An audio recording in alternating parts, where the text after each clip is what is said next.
সাম্প্রতিক সময়ে বাংলাদেশে ঘন ঘন অনুভূত হওয়া ভূকম্পন কি কেবল মাটির নিচের সামান্য নড়াচড়া, নাকি এর আড়ালে লুকিয়ে আছে এক বড় বিপদ?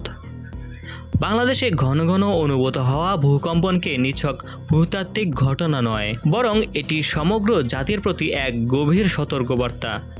এমন মন্তব্য করে সবাইকে সজাগ করেছেন জনপ্রিয় ইসলামী আলোচক শায়েখ আহমদুল্লাহ।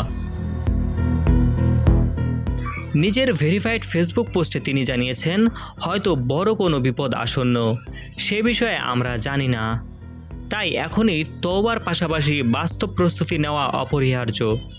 শায়েখ আহমদুল্লাহ জনঘনত্বপূর্ণ ঢাকার অপরিকল্পিত নগরায়নকে ভয়াবহ আখ্যা দিয়ে বলেন, বিশেষজ্ঞদের মতে 7.5 মাত্রার ভূমিকম্প আঘাত আনলে 1 লক্ষেরও বেশি ভবন ধসে যেতে পারে, যা একটি ভয়ানক পূর্বাভাস।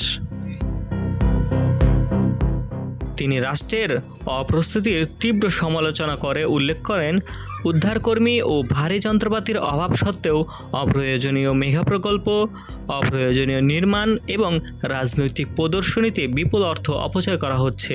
সেই অর্থের সামান্য অংশ দুর্যোগ মোকাবেলা বা ভূমিকম্প প্রতিরোধী প্রযুক্তিতে ব্যয় করলে তা দীর্ঘমেয়াদী এক বিনিয়োগ হতো। তবে কেবল রাষ্ট্রকেই দায়ী না করে তিনি নির্মাণ বিধিমালা উপেক্ষা করে বাড়ি তৈরি করা নাগরিকদেরকেও সতর্ক করেন।